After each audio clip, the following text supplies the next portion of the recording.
Channel 8 Eyewitness News at 5.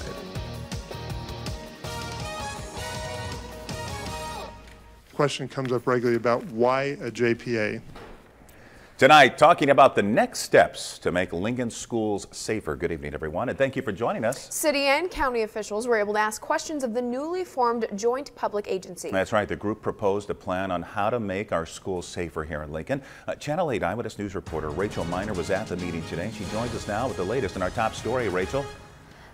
Rod and Megan, members of JPA presented their plan for increasing school safety. Questions were asked about funding, mental health, and of course, how soon this plan could be implemented.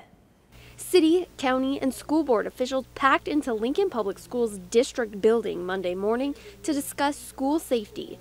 Members of the newly formed Joint Public Agency, or JPA, presented their plan to add increased security to schools, as well as programs that would provide students with access to mental health resources. The meeting of all the county officials is only the second of its kind and comes in wake of the Parkland shooting. This is one arm of the city wrapping around our kids. This is one arm of the district wrapping around our kids. The JPA is really where we come together. JPA is the plan proposed by the city, Lincoln Public Schools, and the Lincoln Police Department for how to make schools safer. It would allow for additional school resource officers to be placed in Lincoln schools. However, LPD does not have the current staff to make this happen, so it will take time as officers have to be hired and trained. We believe that we could implement a strategy of 6 new SROs in January of 2019.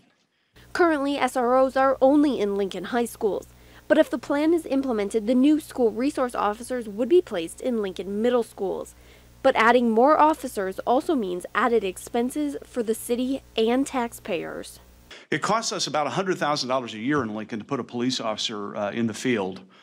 JPA has the ability to levy taxes, but the group says they will work to keep your taxes the same.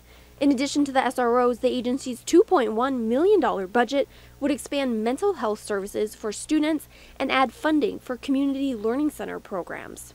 It is preventative, and it improves the quality of life. Not everyone agrees on the creation of the Joint Public Agency. One school board member and one city council person have spoken out against the creation of the government agency. More meetings are in the works to continue the discussion of how to handle school safety.